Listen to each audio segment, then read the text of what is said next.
نحمده ونصلي على رسوله الكريم اما بعد فاعوذ بالله من الشيطان الرجيم بسم الله الرحمن الرحيم رب اشرح لي صدري ويسر لي امري واحلل عقدة من لساني يفقهوا قولي۔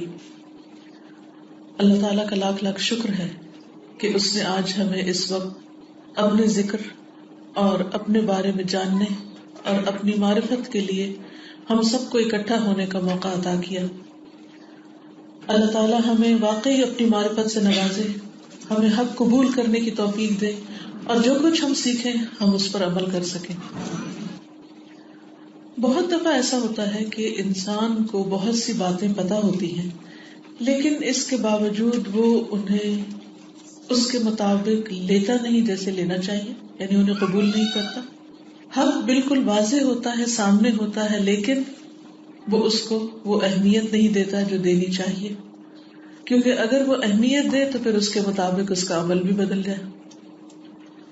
ایسا کیوں ہوتا ہے؟ ہمیں یہ اچھی طرح معلوم ہے کہ ہم اللہ سبحانہ وتعالیٰ کی طرف پلٹ کر جانے والے ہیں اور ہماری زندگی کا ایک ایک لمحہ، ایک ایک منٹ، ایک ایک گھنٹہ، اس میں ہم کچھ بھی جو کرتے ہیں، کوئی بھی چیز جو ہم کر رہے ہیں، وہ سب لکھی جا رہی۔ قرآن مجید میں اللہ تعالیٰ فرماتے ہیں وَكُلُّ صَغِيرٍ وَكَبِيرٍ مُسْتَطَرٌ، ہر چھوٹی بڑی بات لکھی جا رہی ہے۔ اس وقت جو میں بول رہی ہوں وہ بھی لکھا جا رہا ہے، جو کچھ آپ کر رہے ہیں وہ بھی لکھا جا رہا ہے، جو میں سوچ رہی ہوں وہ بھی لکھا جا رہا ہے، جو آپ سوچ رہے ہیں وہ بھی لکھا جا رہا ہے۔ اور پھر یہ صرف لکھنا ہی نہیں بلکہ اس کے بعد اس کا حساب ہوگا، ان سب چیزوں کو جمع کیا جائے گا، اکٹھا کیا جائے گا، پھر ان کو تولا جائے گا، پھر اینڈ میں جو رزلٹ نکلے گا اس کے مطابق انجام ہوگا۔ دنیا میں کوئی بھی چیز جس کے بارے میں ہم یہ جانتے ہوں کہ یہ لکھی جا رہی ہے یا کوئی سن رہا ہے یا اس پر کوئی نتیجہ نکلنے والا ہے تو ہم اس کے بارے میں کتنے کانشیس ہوتے ہیں۔ مثلاً بہت سے لوگ کسی ریکارڈنگ آپریٹرز کے سامنے آ کر بالکل بول نہیں پاتے کیونکہ ان کو یہ ہوتا ہے کہ یہ ریکارڈ ہو رہا ہے۔ جو ہی کسی کو پتا چلتا ہے کہ بات ریکارڈ ہو رہی ہے وہ ایک دم کانشیس ہو جاتے ہیں کہ سوچ سمجھ کر اور سنبھل کر بولیں۔ اسی طرح اگر کسی کو یہ پتا چلے کہ اس کی یہ تحریر کوئی پڑھے گا تو بہت محتاط ہو جاتا ہے لکھنے میں۔ اسی طرح اگر انسان کو یہ ہو کہ آج مجھے کسی خاص موقع پر کسی خاص جگہ پر جانا ہے اور سب لوگ مجھے دیکھیں گے تو اس میں بھی انسان کتنا کانشیس ہو جاتا ہے لوگوں کی نگاہوں سے۔ اسی لیے آپ دیکھیے کہ شادی کی تیاریاں ہوں یا اور کسی خاص موقع کی مناسبت سے کہیں جانا ہو تو لوگ کتنے زیادہ محتاط ہوتے ہیں، گھنٹوں لگا کر تیاری کرتے ہیں اپنے اپیرنس، اپنے ظاہری حالت کی، کیونکہ ان کو دیکھا جائے گا۔ اسی طرح جو کچھ ہم امتحان میں لکھتے ہیں اس کے بارے میں تو اور بھی اوور کانشیس ہوتے ہیں کیونکہ ہمیں پتا ہوتا ہے کہ اس میں سے ایک ایک چیز کے اوپر ہمیں مارکس ملنے والے ہیں اور ان مارکس پر ہمارے فیوچر کا انحصار ہے، لہٰذا ہم اس کے بارے میں بہت محتاط ہوتے ہیں۔ لیکن کیا وجہ ہے کہ ہم کہتے بھی ہیں، ہم سمجھتے بھی ہیں، جانتے بھی ہیں کہ ہمارا نامہ اعمال تیار ہو رہا ہے، لیکن اس کے باوجود جو کچھ اس میں ہم لکھوا رہے ہیں اس کے بارے میں ہم بہت دفعہ پرواہ نہیں کرتے، کانشیس ہی نہیں ہوتے، احتیاط ہی نہیں برتتے، اور یہ سوچے سمجھے بغیر کہ اس کا کوئی نتیجہ نکلنے والا ہے ہم بولے چلے جاتے ہیں۔ ہارڈلی کبھی ہمیں خیال آتا ہے کہ ہم کیا کہہ رہے ہیں۔ پھر اسی طرح حق جب ہمارے سامنے آتا ہے تو ہم اس کو قبول کرنے میں بعض اوقات متردد ہوتے ہیں، ہم اس کو پوری طرح قبول نہیں کرتے۔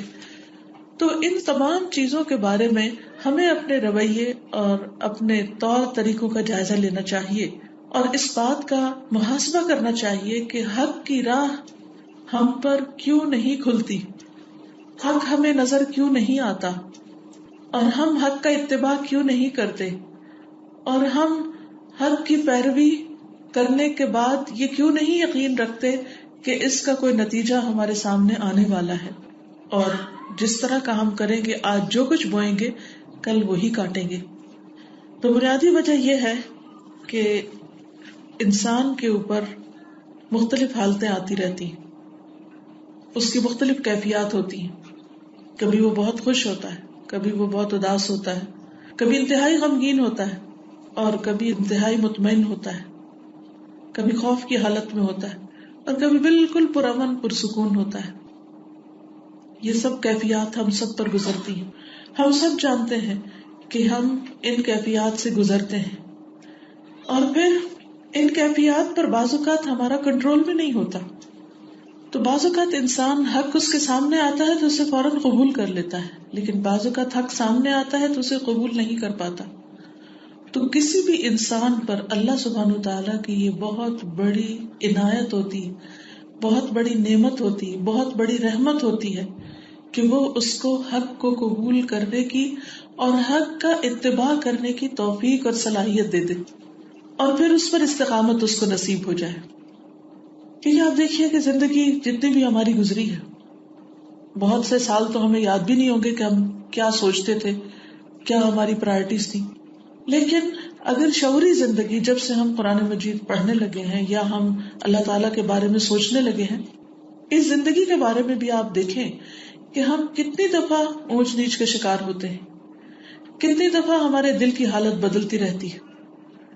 تو اس لیے یہ بہت ضروری ہے کہ ہم ہر لمحہ اپنے دل پر نظر رکھیں کہ ہمارے دل کی کیفیت کیا ہے، ہمارے ایمان کی حالت کیا ہے، ہمارے اندر اللہ کی محبت کتنی ہے اور دنیا کی محبت کتنی ہے.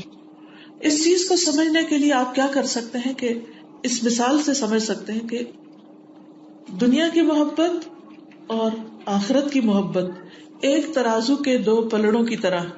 ترازو ہوتا ہے نا جس سے تولتے ہیں، اسکیل. آپ اسکیل کو دیکھیے کہ جب اس میں ایک چیز زیادہ ہوتی ہے تو دوسری چیز کم ہو جاتی. کبھی آپ نے دیکھا ہوگا، یعنی ایک چیز زیادہ ہو تو دوسری کم ہو جاتی. وہ آپ کو یاد ہے بچپن میں ایک کہانی پڑھتے تھے بندر والی، بندر بانٹ جس کو کہتے ہیں. وہ جس طرف زیادہ ہوتا تھا وہاں سے کھا لیتا تھا، پھر دوسری طرف زیادہ ہو جاتا ہے، یہ ہلکا ہو جاتا ہے، پھر ادھر سے، حتیٰ کہ وہ سارا کھا کے اس نے ختم کر دیا. تو اسی طرح آپ دیکھیے کہ اسکیل جو ہوتا ہے اس میں ایک طرف آپ کے اعمال دنیا کی محبت بڑھاتے ہیں اور ایک طرف آخرت کی محبت بڑھاتے ہیں. جب آپ کا اسکیل دنیا کی محبت کا بھاری ہوتا ہے تو لازمی طور پر آخرت کی محبت کا اوپر اٹھ جاتا ہے، وہ ہلکا ہو جاتا ہے، اس میں کمی آتی ہے. اور اسی طرح جس شخص کو آخرت سے محبت ہوتی اور اس کا وزن آخرت والا بڑھتا چلا جاتا ہے تو دنیا سے بے رغبتی، بے نیازی اور دنیا کی محبت میں کمی آ جاتی. ہم سب اپنے اندر کا جائزہ لیں، اپنے دل کا، اپنے سینے کا، اپنی سوچ کا، کہ ہمارے اندر کس چیز کی محبت زیادہ ہے، دنیا کی یا آخرت کی. اچھا، اس کو مزید تھوڑا سا ایلیبوریٹ کیسے کریں گے کہ دنیا میں کیا کیا چیزیں آتی. یعنی دنیا کوئی ایسی چیز نہیں کہ مثلا میں چھت کو دنیا کہوں یا ٹیبل کو دنیا کہوں یا سلائڈ کو دنیا کہوں. دنیا بہت سی چیزوں کا مجموعہ ہے جس میں ہمارے عزیز و اقارب بھی آتے ہیں، والدین، اولاد، ہمارا مال، دولت، تجارت، بزنس، جاب، ہماری دنیا کی ڈگریاں، جو بھی چیزیں ہمیں آس پاس نظر آتی ہیں ساری چیزیں دنیا سے تعلق رکھتی. جب ہمارا انہماک ان میں سے کسی بھی چیز کی طرف زیادہ ہوتا ہے تو قدرتی طور پر آخرت کی یاد میں کمی آتی. اچھا، آخرت کیا؟ سوچئے وہاں کیا کچھ ہے. آخرت شروع کہاں سے ہوتی؟ موت سے شروع ہوتی. موت کے فرشتے، جان کمی کی کیفیات، پھر اس کے بعد جس طرح جنازے کو تیار کیا جاتا ہے، غسل، کفن، دفن، جنازہ پڑھا جاتا ہے، پھر قبر کے بعد دوبارہ حشر کے دن اٹھنا، پھر حساب کتاب، پل صراط، پھر جنت یا جہنم، پھر جنت کے اندر کی چیزیں، اور پھر ان تمام چیزوں میں اللہ سبحانہ وتعالیٰ کا دیدار. ہم میں سے کتنے لوگ ایسے ہیں کہ جو ہر روز یہ ٹریولنگ کرتے ہوں یہاں سے لے کر وہاں تک اور اس کے بارے میں سوچتے ہوں اور اپنے امیجنیشن میں جنت کے باغوں میں سیر کرتے ہوں. مثلا دنیا میں آپ دیکھیے کہ دنیا میں جب ہم ایک جگہ سے دوسری جگہ جانے لگتے ہیں، جیسے یہاں سے آپ کسی اور ملک جاتے ہیں، ہالیڈیز پر ہی جاتے ہیں، تو آپ پہلے وہ ہوٹلز وغیرہ کی تصویریں بھی دیکھتے ہیں، تو اس سے آپ اپنا ایک امیجنیشن بنا لیتے ہیں کہ ہم کہاں جا رہے ہیں. جنت کے بارے میں تو ہمیں صرف ڈسکرپشن قرآن و سنت میں ملتی، کوئی تصویر نہیں ملتی، اور کوئی بھی تصویر اس کا حق ادا ہی نہیں کر سکتی. وہ باتیں جو ہم نے پڑھ رکھی ہوں یا وہ جو ہم نے پڑھی نہیں ہے، پتہ ہی نہیں ہمیں، اگر پڑھی نہیں جانی نہیں پھر تو ہم امیجن بھی نہیں کر سکتے کچھ، پھر تو خود بخود اس کے بارے میں کچھ خاص خیال ہی نہیں ہوگا، کوئی اٹیچمنٹ ہی نہیں ہوگی. اور جو ہم نے پڑھ رکھا ہے، جو ہم جانتے ہیں، اس کے مطابق ہم کتنا سوچتے ہیں.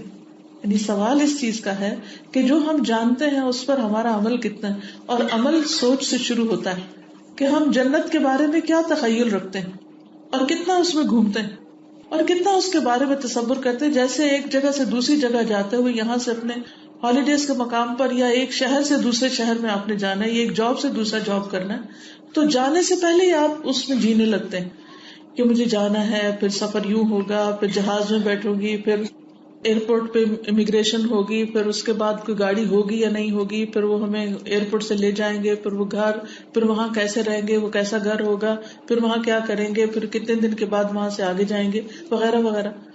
سفر کا خیال آتے ہی ہمارا ذہن حال کی بجائے مستقبل میں لگ جاتا ہے. اور یہ بھی ہو سکتا ہے کسی وجہ سے جہاز کینسل ہو جائے، سفر نہ ہو، سفر آپ کو ڈسکنٹینیو کرنا پڑے. دنیا میں تو ساری چیزوں کا امکان ہے، لیکن یہ آخرت کا سفر ایسا ہے کہ جس میں کسی قسم کی کوئی کمی ہو نہیں سکتی، یعنی جس میں کسی قسم کا کوئی انقطاع نہیں، کوئی بریک نہیں ہو سکتی. وہ جانا ہی جانا ہے. اب جب جانا ہی ہے ہم نے تو پھر کیا ہوگا؟ اس سے پہلے اس کی تیاری کرنی ہوگی، اور اگر اس کی تیاری کرنی ہے تو اس کے بارے میں ہمیں سوچنا ہوگا. ہم سب اپنے آپ سے پوچھیں کہ ہم دنیا کے بارے میں کتنا سوچتے ہیں صبح سے شام تک. دنیا کے کھانے اور آخرت کے کھانے، دنیا کا بیڈ اور آخرت کا بیڈ، دنیا کا گھر، آخرت کا گھر، دنیا میں ہمارے آس پاس کے لوگ اور آخرت میں ہمارے آس پاس کون ہوگا، ان سب کے بارے میں. کیونکہ ہم دنیا میں تو اپنی مرضی سے دوست بناتے ہیں، اپنی مرضی کی کمپنی اختیار کرتے ہیں، لیکن آخرت کی کمپنی کے بارے میں ہم نے کبھی سوچا؟ ایک مرتبہ ابن مسعود جو تھے وہ دعا مانگ رہے تھے کوئی، تو حضرت ابو بکر اور حضرت عمر جو تھے وہ حضور صلی اللہ علیہ وسلم کے پاس تھے. تو آپ نے فرمایا، اے اللہ، جو ابن مسعود مانگ رہا ہے تو اسے قبول کر لے. تو حضرت ابو بکر کو بہت ہوا کہ پتہ نہیں کیا مانگ رہے تھے، میں جا کے جلدی سے پوچھوں. تو جو ہی آپ صلی اللہ علیہ وسلم کی مجلس سے نکلے تو فوراً ابن مسعود کے پاس پہنچے. کہنے لگے کہ جب ہم حضور صلی اللہ علیہ وسلم کے ساتھ تمہارے پاس سے گزرے تھے تو تم اس وقت کیا مانگ رہے تھے؟ کیونکہ نبی صلی اللہ علیہ وسلم نے تمہارے حق میں وہ دعا کی کہ تمہاری وہ قبول ہو جائے، اور وہ قبول ہو جائے گی، وہ تمہیں مل جائے گا. تو انہوں نے، آپ سوچے کیا مانگ رہے ہوں گے؟ وہ مانگ رہے تھے کہ مجھے جنت میں حضور صلی اللہ علیہ وسلم کا ساتھ چاہیے. کچھ دیر کے بعد عمر آئے اور کہنے لگے کہ ابن مسعود، وہ تم کیا مانگ رہے تھے؟ وہ تمہاری دعا قبول ہو گئی. کہتے ہاں مجھے بتا چکے ہیں ابو بکر. ابو بکر رضی اللہ تعالیٰ عنہ ہمیشہ نیکیوں میں سب سے آگے ہوتے تھے، دیر نہیں لگاتے تھے، فوراً آگے چلتے تھے. تو آپ دیکھیے کہ ان کی دعائیں کیا تھی. میں اور آپ سوچیں، ہم میں سے کس نے کتنی دفعہ یہ دعا مانگی اور بائی چانس ہی مانگی کہ اتنے میں کوئی ہمیں دیکھ کر، جب ہم دعا میں بہت مستغرق ہوں تو کوئی دیکھے ہمیں تو کہے یا اللہ جو یہ مانگ رہا ہے تو اسے دے. کیونکہ وہ اتنی مسکینی والی حالت ہوتی ہے نا کہ ترس آ جاتا ہے دوسروں کو بھی دیکھ کر. تو کیا ہماری دعائیں غافل ہوتی ہیں یا اتنی انہماک والی ہوتی ہے کہ دوسرے بھی دیکھ کے ہمارے لیے دعا شروع کر دیں؟ سچ بتائیے، اپنے آپ سے پوچھئے کہ آج تک ہم نے کتنی بار اللہ کے رسول صلی اللہ علیہ وسلم کا دیدار اور آپ کی صحبت اور آپ کی مجلس میں جانے کے بارے میں دعا کی کہ اللہ ہمیں بھی تو عطا کرنا. یا پھر عام نیک لوگوں کے بارے میں کہ اللہ صحبت صالح نصیب کرنا اور جنت میں اچھے لوگوں کے بیچ میں ہمیں رکھنا، ہمیں اچھے لوگوں کی دوستی عطا کرنا، ہمارے نیبرز دنیا میں بھی اچھے اور وہاں بھی اچھے، بہترین لوگ ہوں. یوسف علیہ السلام جن کو سب کچھ مل گیا تھا، دین و دنیا کی ساری بھلائیاں، انہوں نے اپنے لیے کیا دعا مانگی؟ فاطر السماوات والارض انت ولی فی الدنیا والآخرہ توفنی مسلما والحقنی بالصالحین. کہ اللہ مجھے مسلمان فوت کرنا اور مجھے صالح لوگوں میں شامل کر دینا، نیک لوگوں کے ساتھ ملانا. یہ دعا کون کرے گا؟ وہی کرے گا جو خود نیک ہوگا یا نیکی کی رغبت رکھتا ہوگا. یا نیکی کی خواہش رکھتا ہوگا. تو اس لیے بہت ضروری ہے کہ ہم اپنے دل کا جائزہ لیتے رہیں. اور ہماری شخصیت اور ہماری پسند و ناپسند کہاں سے پتہ چلتی ہے؟ ہماری باتوں سے، ہماری دعاؤں سے، ہماری سوچوں سے، ہمارے خیالات سے کہ ہم کیا سوچتے ہیں، کیا چاہتے ہیں، کیا کرتے ہیں، دنیا چاہتے ہیں یا آخرت چاہتے ہیں. اب آپ دیکھیے کہ جب ہم آخرت کی بات کرتے ہیں تو صرف صالحین کی کمپنی نہیں، اور باقی چیزوں کے بارے میں کیا مانگتے ہیں. جب جنت کا بھی سوال کرتے ہیں تو کتنی بار جنت الفردوس کا سوال کرتے ہیں، اور پھر کتنی بار اس میں اللہ سبحانہ وتعالیٰ کے دیدار کا سوال کرتے ہیں اور اس کا شوق رکھتے ہیں. تو عزیز بہنوں، یہ دنیا تو چند دن کی ہے اور بہت جلدی چلی جانے والی، بہت جلدی ہمارے ہاتھ سے چھٹ جانے والی، اور آخرت باقی رہنے والی ہے. لیکن پھر بھی سارے غم دنیا کے پالے ہوئے اپنے سینے میں. اگر کوئی پوچھے کہ آپ کی سب سے بڑی پریشانی کیا ہے تو اکثر لوگ کون سی پریشانی بتائیں گے؟ دنیا ہی کی کوئی پریشانی بتائیں گے. ہارڈلی کوئی ایسا ملے گا جو یہ کہے کہ مجھے سخت پریشانی ہے کہ میرا آخرت کا انجام کیا ہوگا، وہاں مجھے کیا ملے گا. تو پھر وہ پلڑا کس طرف جھکا ہوا ہے؟ زیادہ فکر، زیادہ محبت، زیادہ شوق اور خوشی اور توجہ اور ایفرٹس کدھر لگی ہوئی ہے زیادہ ہماری؟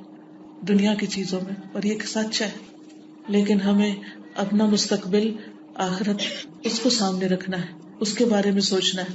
اور اس کے لیے سب سے پہلی خوبی اور کوالٹی جو اپنے اندر لانی ہے وہ حق کو قبول کرنے کی، سچی بات کو قبول کرنے کی. کیونکہ اگر سچی بات سامنے آ بھی جائے، مثلا آج کا آپ لیکچر سن بھی لیں، اس میں آنے والی آیات سن بھی لیں اور احادیث سن بھی لیں، لیکن عمل نہ کریں تو گویا آپ نے قبول ہی نہیں کیا. یعنی آپ نے سن لیا، سمعنا وعصینا، ماننا نہیں ہم نے. تو جب تک سمعنا واطعنا نہ ہو تو بات نہیں بنتی. دیکھیے، ہم چھوٹی سی کوئی نیکی کر لیتے ہیں تو ہم کہتے ہیں کہ ہم نے تو بہت پہاڑ سر کر لیا.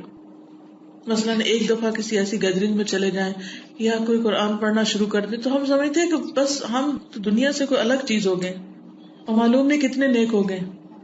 حالانکہ ہو سکتا ہے کہ کوئی ایک عام انسان جس کی نیکی کی ہمیں خبر ہی نہ ہو، جسے ہم ایک معمولی انسان سمجھتے ہو، وہ ہم سے کہیں زیادہ بہتر کام کرنے والا ہو. عمر بن عبید ایک دفعہ مدینہ کے باغوں میں سے ایک باغ کے پاس سے گزرے تو دیکھا کہ وہاں ایک غلام بیٹھا ہے اور اس کے پاس ایک کتا بھی بیٹھا ہے.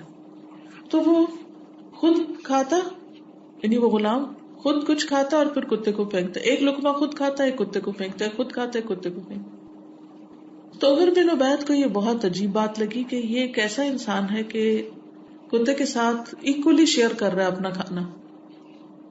تو انہوں نے اس سے پوچھا کہ تم کون ہو، آزاد ہو یا غلام ہو، یہ باغ تمہارا اپنا ہے یا تمہاری ملکیت میں ہے یا تم نے کسی کا کام کرتے؟ تو اس نے کہا میں تو ایک غلام ہوں اور کسی کا کام کرتا ہوں، یہ باغ میرا نہیں ہے. اور کہا کہ یہ کتے کو تم کیوں ساتھ کھلا رہے تھے؟ کہا کہ مجھے حیا آتی ہے کہ کوئی مجھے دیکھے کہ اس کے پاس ایک کتا منہ اٹھا کے دیکھ رہا ہے اور یہ خود ہی کھاتا چلا جا رہا ہے.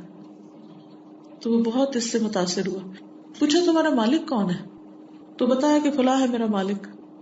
تو وہ اس شخص کے پاس گئے اور اس کو باغ کی پوری قیمت دی اور اس کے ساتھ ساتھ اس غلام کی بھی پوری قیمت دی اور کہا کہ یہ غلام آزاد کر دو. تو مالک مان گیا، ان کو قیمت مل گئی، اور کہا باغ بھی بیچ دو، اس کو قیمت مل گئی، اس نے کہا دونوں لے جاؤ. عمر بن عبید واپس آئے اور آ کے اس غلام کو کہتے ہیں کہ یہ باغ بھی تمہارا اور تم بھی آزاد ہو آج سے. تو وہ اسی وقت کہتے ہیں کہ میں یہ باغ مدینہ کے فقراء پر وقف کرتا ہوں، فی سبیل اللہ صدقہ کرتا ہوں. تو انہوں نے کہا کہ یہ کیا، ایسا کیوں؟ کہا جس نے مجھے یہ باغ دیا مجھے اس سے حیا آتی ہے کہ وہ مجھے اتنا کچھ دے اور میں ضرورت مند لوگوں کو اس کی خاطر نہ دوں، میں اس چیز سے بخل کروں. تو یہ جو حیا ہے اللہ سے اور یہ جو احساس ہے کہ اللہ نے ہمیں اتنی نعمتیں دی ہیں، اتنا کچھ دیا ہے، اور ہم اس کے راستے میں نہ دیں، اس کی خاطر قربان نہ کریں. اور ان میں سب سے بڑی چیز اپنی عقل، اپنا دل، کہ ہمارا دل ہی نہیں جھکے اللہ کے آگے. پھر کیا لینا اس دل کا، کیا فائدہ اس عقل کا کہ جو اپنے رب کو ہی نہ پا سکے، جو اس کی قدر ہی نہ پہچان سکے، جو اس سے ہی حیا نہ کر سکے. پہلے مرحلے پر اس شخص کو بندوں سے حیا آ رہی تھی جس نے اسے ایک جانور کا حق ادا کرنے پہ مجبور کر دیا، اور دوسرے نمبر پر اللہ سے حیا آئی، اللہ کی حیا نے اسے اللہ کے راستے میں وہ خرچ کرنے کی توفیق دی جو دوسرا کوئی بندہ سوچ بھی نہیں سکتا. سوچئے اگر ہمیں کوئی بات پتا ہو اور ہم کر نہ رہے ہوں تو کیا ہمیں اللہ سے حیا آتی ہے؟ پھر اگر ہمیں اللہ سے حیا آتی ہو تو ہم ہر وہ کام کریں جو اللہ تعالیٰ ہم سے چاہتا ہے. جب ہمیں بندوں سے حیا آتی ہے تو ہم ان کی بات مان لیتے ہیں. ہم کہتے ہیں کہ ہائے اب میں اس کا منہ نہیں پھیر سکتی، یا اس کی خاطر تو مجھے کرنا ہی پڑے گا. بندوں کی خاطر کیا کچھ کرتے رہتے. کسی کو کچھ دینا ہو تو کتنی دفعہ سوچتے ہیں کہ کیا دے رہے ہیں، یہ اس کے لائق ہے بھی یا نہیں، اس کی شان کے مطابق ہے بھی یا نہیں. سوچتے ہیں نا. کوئی بھی عقل مند شخص کبھی کسی کو کوئی گفٹ دیتے ہوئے ضرور سوچے گا کہ جس کو میں دے رہا ہوں، جس پر خرچ کر رہا ہوں، جس کو خوش کرنا چاہتا ہوں، وہ ہوگا بھی یا نہیں. تو ہم دن رات جو کچھ کر رہے ہیں اس سے مراد کس کو خوش کرنا ہے؟ اگر اللہ کو خوش کرنا ہے تو ہمیں فکر رہے گی نا کہ جو کچھ ہم کر رہے ہیں ہمیں لازماً اس کا خیال آئے گا کہ کیا اس سے اللہ خوش بھی ہو رہا ہے یا نہیں. مثلا نماز ہے، نماز پڑھ کے خیال آئے گا اس بندے کو جس کو نماز سے اللہ کو خوش کرنا تھا کہ میرا رب مجھ سے خوش ہوا کہ نہیں، وہ راضی ہوا یا نہیں. اس چیز سے اس کو بے چینی لگ جائے گی. سوچئے ہمیں کتنی نمازوں کے بعد یہ خیال آتا ہے کہ نماز قبول ہوئی کہ نہیں، اس کو پسند آئی کہ نہیں، اس کو اچھی لگی کہ نہیں. صدقہ خیرات کرنے کے بعد کتنی دفعہ سوچتے ہیں کہ اس کو پسند آیا کہ نہیں. ہم جب اللہ کی عبادت بھی کر رہے ہوتے ہیں تو بھی شیطان بار بار یہ خیال ڈال رہا ہوتا ہے کہ پتہ نہیں تمہاری نماز لوگوں کو پسند آئی کہ نہیں، تمہاری تلاوت پر لوگوں نے واہ واہ کی کہ نہیں، تمہارے نیک کام پر لوگوں نے تمہیں نیک کہا کہ نہیں. پھر بھی بندوں کا ہی سوچ رہے ہوتے ہیں ہم کہاں کھڑے. تو ہر وہ شخص جو تھوڑی سی بھی عقل رکھتا ہے وہ ضرور اپنا محاسبہ کرتا ہے، وہ ضرور اس بات کی کوشش کرتا ہے کہ وہ حق کو قبول کر لے، اور پھر قبول کرنے کے بعد اس پر عمل بھی کر لے، سمے نہ کرنے کے بعد پھر عطا نہ بھی کرے. تو جس شخص کو یہ توفیق حاصل ہو جائے وہ دنیا کا خوش قسمت ترین انسان ہے. اصل عقل مند وہی ہے. حقیقت یہ ہے کہ اللہ تعالیٰ نے ہمیں فطرت اسلام پر پیدا کیا ہے. ہمارے جو اندر کا انسان ہے وہ حق پسند ہے، وہ سچائی کی تلاش میں ہوتا ہے. یہ الگ بات ہے کہ ہمارے والدین، ہمارے آس پاس کے لوگ، ہمارا معاشرہ، ہمارے آس پاس کام کرتے ہوئے لوگ، وہ سب ہم پر اثر انداز ہو جاتے ہیں تو ہماری اندر کی آواز جو تھی وہ دب جاتی، وہ چھوٹی ہو جاتی، پیچھے رہ جاتی. مثلاً ہم میں سے ہر شخص اچھے کام کرنا چاہتا ہے لیکن کیوں نہیں کر پاتا؟ کیونکہ لوگ مذاق اڑائیں گے. کئی دفعہ ایسا ہوتا ہے نا، بچوں کو آپ کہتے ہیں یہ کرو، نماز پڑھو، تو وہ پہلے ادھر دیکھتے ہیں ادھر دیکھتے ہیں، پھر اسکاف کرتے ہیں، پھر نماز میں بھی پڑھتے ہوئے بھی ادھر ادھر دیکھ رہے ہوتے ہیں. کیوں دیکھتے ہیں؟ وہ امی خوش ہو رہی ہے نہیں، اور کوئی اور مذاق تو نہیں اڑا رہا میرا. اور اگر بچوں کو یہ پتہ چل جائے کہ کسی بھی کام پر کوئی ان کا مذاق اڑا رہا ہے، کوئی ان پہ ہنس رہا ہے، تو وہ کیا کرتے ہیں؟ میں نہیں کر رہا. لوگوں کا خوف بچپن سے دل میں بیٹھ جاتا ہے کیونکہ اللہ سبحانہ وتعالیٰ کا خوف اس سے اوپر ہوتا ہی نہیں. تو اس لیے بہت ضروری ہے کہ ہم اپنے اندر کی آواز کو پہچانیں اور ایک ایک کر کے جب بھی نیکی کا کوئی کام کرنے لگے تو سوچے کیوں نہیں کر رہی، اس کا ڈر ہے کراس، اس کا ڈر ہے کراس، یہ وجہ یہ وجہ یہ وجہ، سب کو نہ نہ نہ نہ کر کے پھر اللہ کی اطاعت پر جم جائیں. تو حق کی ضرورت، حق کی تلاش، حق سے محبت، حق کی چاہت ہر انسان کے اندر ہے کیونکہ اللہ نے الہام کر رکھی ہے. فَأَلْهَمَهَا فُجُورَهَا وَتَقْوَاهَا، اللہ نے اس کے اندر فجور اور تقوی دونوں رکھے ہیں. تو تقوی تو ہے اندر، یہ الگ بات ہے وہ دب چکا ہے. قَدْ أَفْلَحَ مَنْ زَكَّاهَا وَقَدْ خَابَ مَنْ دَسَّاهَا، کامیاب ہو گیا وہ جس نے اس کا تزکیہ کر لیا، اس کو صاف کر لیا، وہ چمکا لیا اس کو، اور ناکام ہو گیا وہ جس نے اس کو دبا دیا. تو باہر کی آوازیں، باہر کی نظریں، باہر کے اثرات ہمارے حق کی طلب، حق کی چاہت کو دبا دیتی ہیں، اور ایسی مجلسیں اور اللہ کا ذکر اس کو واپس لاتے ہیں اوپر، پھر تزکیہ کرتے ہیں. اچھی صحبت انسان کا تزکیہ کرتی. اور اس کے اندر یہ چاہت پیدا کرتی کہ وہ حق کو قبول کرے. تو کوئی بھی نفس جو فطرت پر باقی ہو وہ اس کے سامنے حق آتا جاتا ہے تو فوراً قبول کر لیتا ہے. جیسے حضرت ابو بکر رضی اللہ تعالیٰ عنہ تھے, انہوں نے دیر ہی نہیں لگائی. حضرت علی رضی اللہ تعالیٰ عنہ, حالانکہ وہ بچے تھے, کتنے چھوٹے تھے عمر کے, لیکن انہوں نے کہا کہ میں اس حق کو قبول کروں گا, میں آپ کا ساتھ دوں گا. تو بعض لوگ ضروری نہیں ہوتا کہ عمر میں بہت بڑے ہوں, عمر چھوٹی بھی ہو سکتی ہے, لیکن اصل چیز ہے کہ کیا ہم اپنے اندر کی آواز, ضمیر کی آواز, فطرت کی آواز پر لبیک کہتے ہیں. اچھا, وہ آواز کب سنائی دیتی ہے؟ جب آپ سارے لوگوں سے ہٹ کر الگ بیٹھ کے کسی وقت اپنا جائزہ لے رہے ہیں. وہ اندر سے بولتی ضرور ہے, چپ نہیں کرتی, وہ جگاتی رہتی ہے. وہ کہتی کیوں کیا یہ ایسے, یہ بات اس کو کیوں کہہ دی, یہ کیوں لکھا, ایسا کیوں کیا. وہ دل پکڑا جاتا ہے. آپ کسی کے ساتھ بھی زیادتی کریں, یہ ہو نہیں سکتا آپ کا اندر آپ کو معاف کر دے, الا یہ کہ آپ اپنے آپ کو جھوٹی تعویلوں سے کسی نہ کسی طرح جیسے بچے کو بہلاتے ہیں بہلا ڈالیں, ورنہ وہ آپ کو جگاتی رہتی ہے آواز. اس لیے اس آواز کو سنیے, اور اس کے لیے ضروری ہے کہ انسان تنہائی میں کچھ وقت اپنے رب سے باتیں کرے اور اپنے حالات کا جائزہ لے.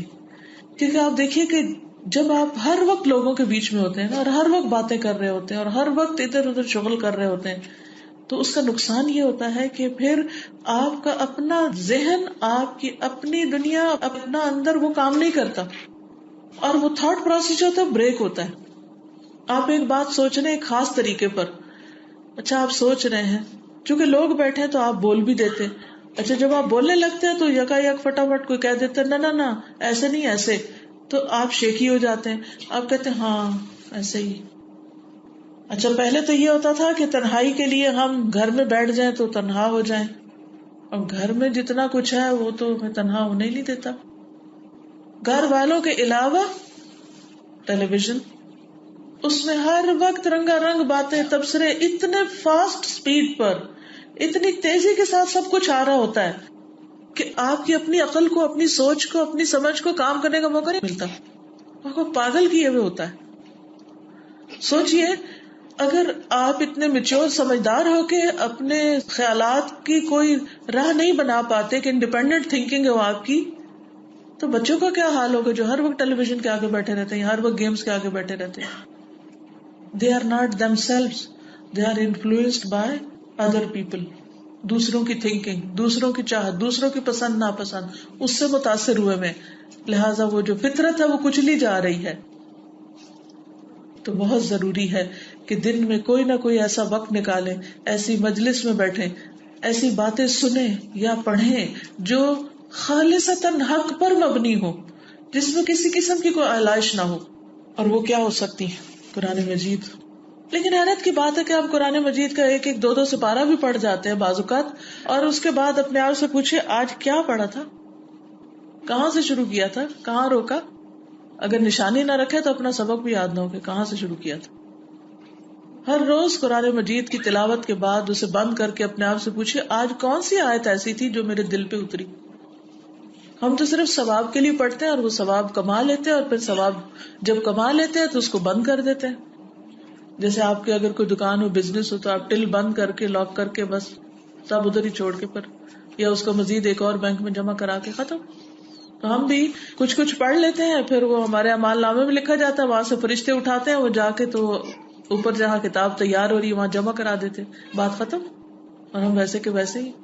تو کیا صرف یہی ثواب لینا ہے؟ کیا صرف اتنا ہی کرنا ہے؟ یا اپنا محاسبہ بھی کرنا ہے, یا اپنے آپ کو دیکھنا بھی ہے, یا اپنا جائزہ بھی لینا ہے؟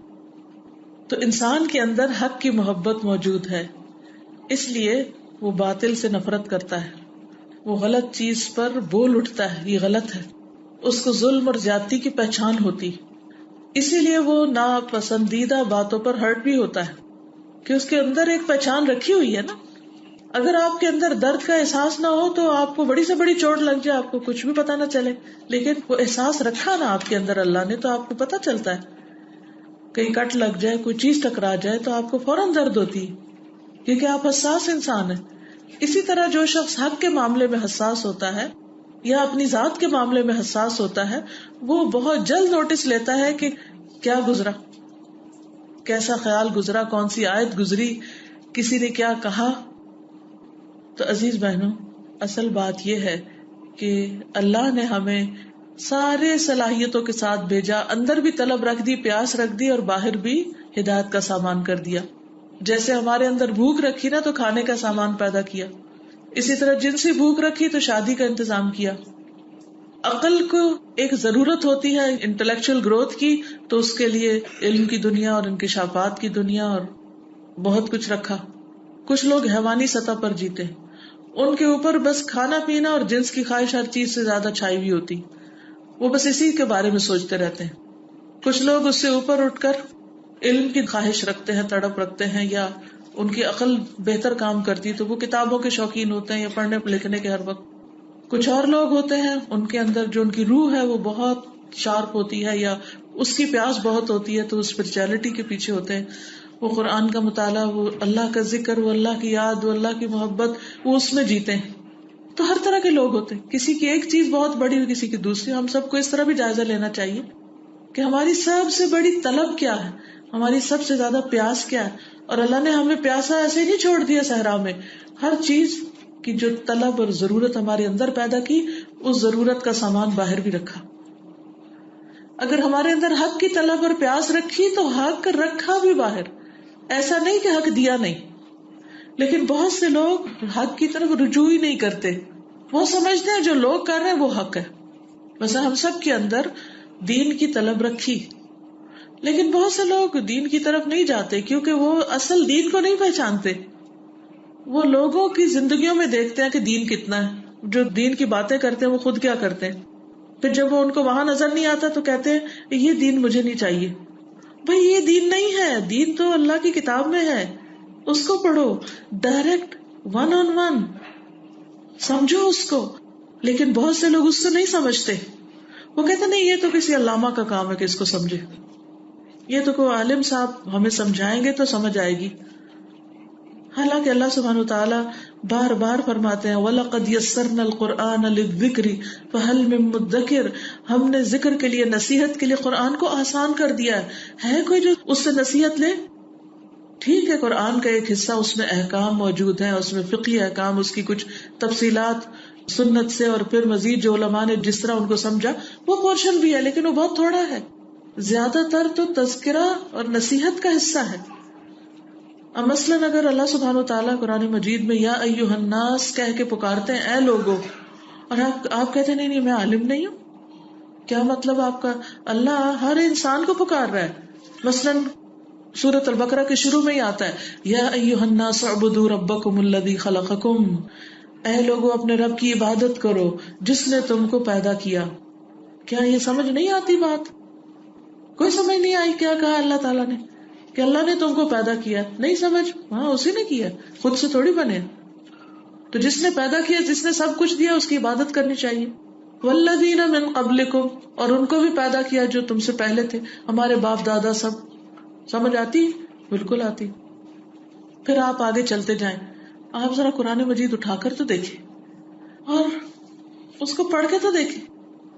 صرف سمپل اس کا ٹرانسلیشن ہی پڑھتے جائیں گے، 90% باتیں ایسی ہی سمجھ آتی جائیں گی. ٹھیک ہے کوئی مقام ہوگا کہ جس میں وضاحت کی ضرورت ہوگی، اور الحمدللہ آج کے دور میں اتنے وسائل موجود ہیں، اتنی چیزیں ہیں، آپ تلاش تو کریں. آپ کو حق سمجھ آئے گا، اور جب حق سمجھ آئے گا تو ہی روح کی پیاس بجھے گی. اور اگر آپ نے وہ دوسروں کے حوالے کر دیا کہ دوسرے ہمارے لیے حق کو سمجھ کے ہمیں دے دیں، تو وہ تو اپنے لیے سمجھیں گے. تو اس لیے بہت ضروری ہے کہ اگر ہم چاہتے ہیں کہ ہم واقعی آخرت سے محبت کرنے والے ہوں، کیونکہ والآخرۃ خیر وابقیٰ، آخرت بہتر بھی ہے اور زیادہ باقی رہنے والی ہے، تو بہت ضروری ہے کہ پھر ہم حق کی طرف رجوع کریں، اس حق کے مطابق اپنی زندگی کو گزاریں. قرآن مجید میں اللہ تعالیٰ فرماتے ہیں بل اکثرهم لا يعلمون الحق فهم معرضون، بلکہ ان کی اکثریت، لوگوں کی میجورٹی حق کو جانتی نہیں، اس لیے وہ حق سے منہ موڑے ہوئے ہیں. پتہ ہی نہیں یہ حق ہے. مثلاً بعض اوقات آپ کسی کو نہیں پہچانتے، حالانکہ ہو سکتا ہے کہ آپ زندگی میں اس کی ملاقات کی بہت خواہش رکھتے ہو، وہ آپ کے سامنے بھی کھڑا ہو، چونکہ آپ پہچانتے نہیں تو کیا ہوگا؟ آپ اس کی طرف متوجہ بھی نہیں ہوں گے. وہم موردون، وہ اعراض برتنے والے ہوں گے کیونکہ انہوں نے پہچانا ہی نہیں. کئی دفعہ ایسے ہوتا ہے نا کہ آپ کسی شادی میں کسی گیدرنگ میں جاتے ہیں اور آپ ہر ایک سے سلام لے رہے ہوتے ہیں لیکن ان سے زیادہ اچھی طرح لیتے ہیں جن کو آپ پہچانتے ہیں. ہوتا ہے ایسے. اور جس کو آپ چاہتے ہو اس سے تو اور بھی زیادہ اچھی طرح لیتے ہیں. قدرتی بات ہے، سب کے ساتھ ہے یہ. کیونکہ جس کو ہم جانتے ہیں اس کے ساتھ ہم فری ہو جاتے ہیں، اور جس کو ہم جانتے نہیں اس کے ساتھ ہم فری نہیں ہوتے. ہمیں ڈر لگتا ہے پتہ نہیں مائنڈ نہ کر جائے، تو یہ اپنی لمٹ میں ہی رہتے ہیں.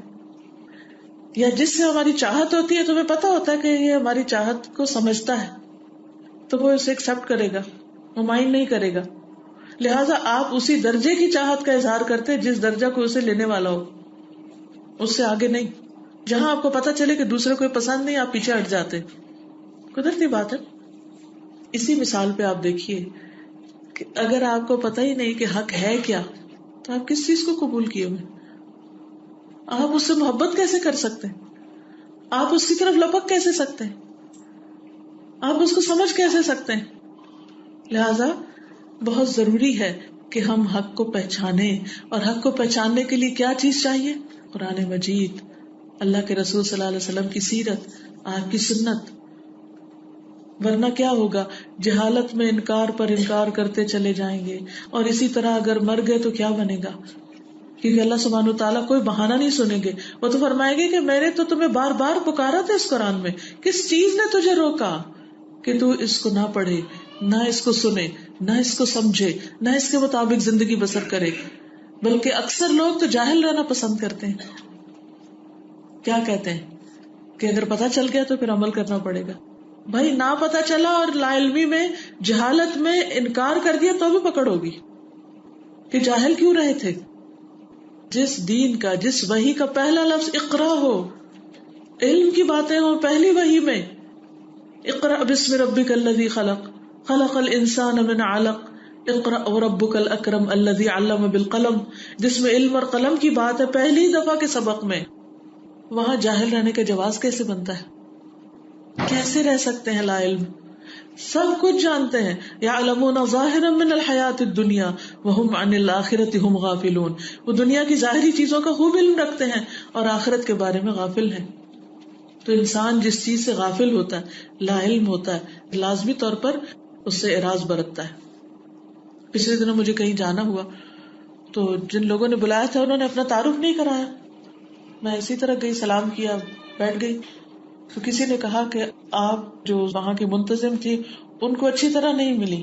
مجھے کوئی پہچان تو کرایا کہ کون منتظم ہے، کون استاد ہے، کون کیا ہے. اب اس وقت میں آپ کی اکثریت کو نہیں جانتی کہ آپ کہاں سے آئے، آپ کون ہیں.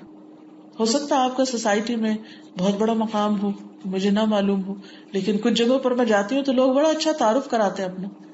وہ پچھلے دنوں نور الاسلام مسجد میں جانے کا اتفاق ہوا تو وہاں لوگ اپنا اپنا تعارف کرا رہے تھے. تو کسی نے بتایا کہ وہ یہاں کی پہلی میئر رہی ہیں، مسلمان خاتون میئر. تو بہت اچھا لگا ان سے مل کر، پہچان ہوئی، تعارف ہوا.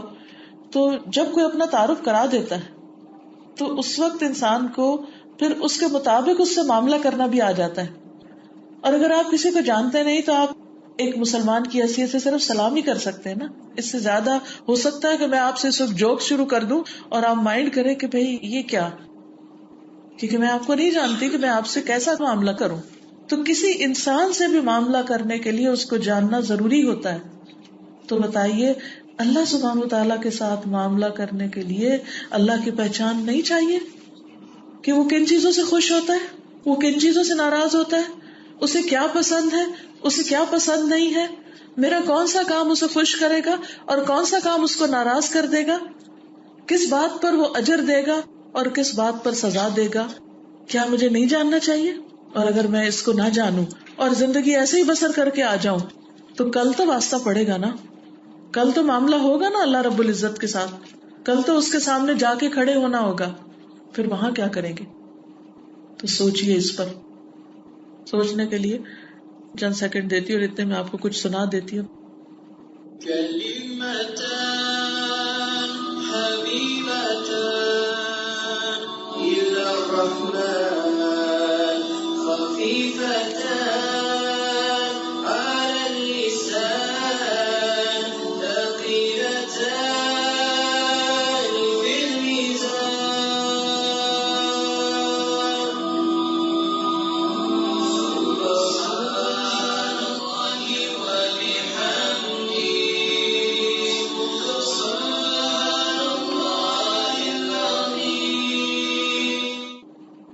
ایک حدیث کو انہوں نے اس انداز میں پڑھا ہے، جس کو یہ حدیث پتہ ہوگی وہ ان کلمات کا اہتمام ضرور کرے گا، اور جس کو علم ہی نہیں وہ صرف خاموش فکر مند ہو کے وقت گزار دے گا.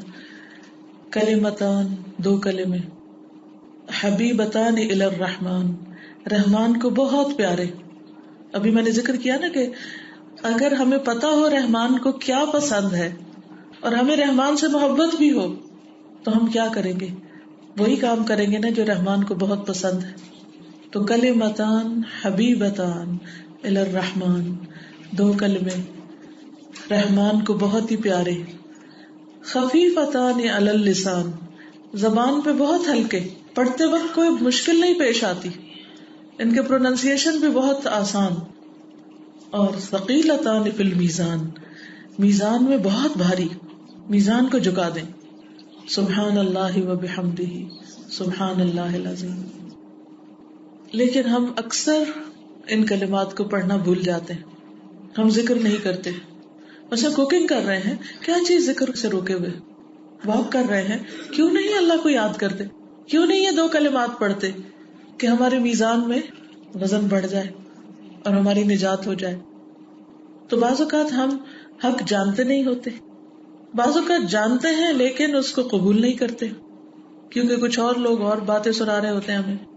اکثر لوگ گانے گا رہے ہوتے ہیں، گنگنا رہے ہوتے ہیں، نشید سن رہے ہوتے ہیں، لیکن وہ یہ بھول جاتے ہیں کہ یہ کلمات بھی بہت پیارے ہیں رحمان کو. گانوں میں کوئی شخص ایسا نہیں جو یہ کہے کہ مجھے میوزک اچھا نہیں لگتا. اکثر لوگ اس پہ سوال کرتے کہ میوزک کے بارے میں کیا کہتے ہیں؟ میوزک میری کمزوری، یہ کہتے ہوئے سنائی دیتے. کیوں؟ وہ کیوں کمزوری بن گیا؟ کیونکہ اس سے بہتر چیز کا پتہ نہیں ہے، اس سے زیادہ خوبصورت چیز کو جانا ہی نہیں ہے، سنا ہی نہیں ہے، پڑھا ہی نہیں ہے، لہٰذا جو ملا ربش وہی اٹھا لیا. اسی لیے بہت سے لوگوں کو بہت گانے بھی یاد ہوتے ہیں اور وہ گنگناتے بھی رہتے ہیں کیونکہ انہیں گانے ہی آتے ہیں، انہوں نے سیکھے ہی گانے، انہوں نے سنے ہی گانے. صبح سویرے ٹیلی ویژن جو لگتا ہے اس میں جو میوزک آتا ہے وہ پھر ہم اس کی ٹون خود بنانے لگتے ہیں. کہیں بازار سے گزرتے ہیں، کچھ دیکھتے ہیں، کچھ اچھا لگتا ہے وہی لینے لگتے ہیں. تو ہم ہر وقت یہ تو ضرور دیکھتے ہیں ہمارے دل کو کیا اچھا لگتا ہے، ہمیں کیا پسند ہے، ہمارے کانوں کو کیا اچھا لگتا ہے، ہماری آنکھوں کو کیا اچھا لگتا ہے. لیکن ہم میں سے کتنے لوگ ہیں جو یہ دیکھیں کہ رحمان کو کیا اچھا لگتا ہے.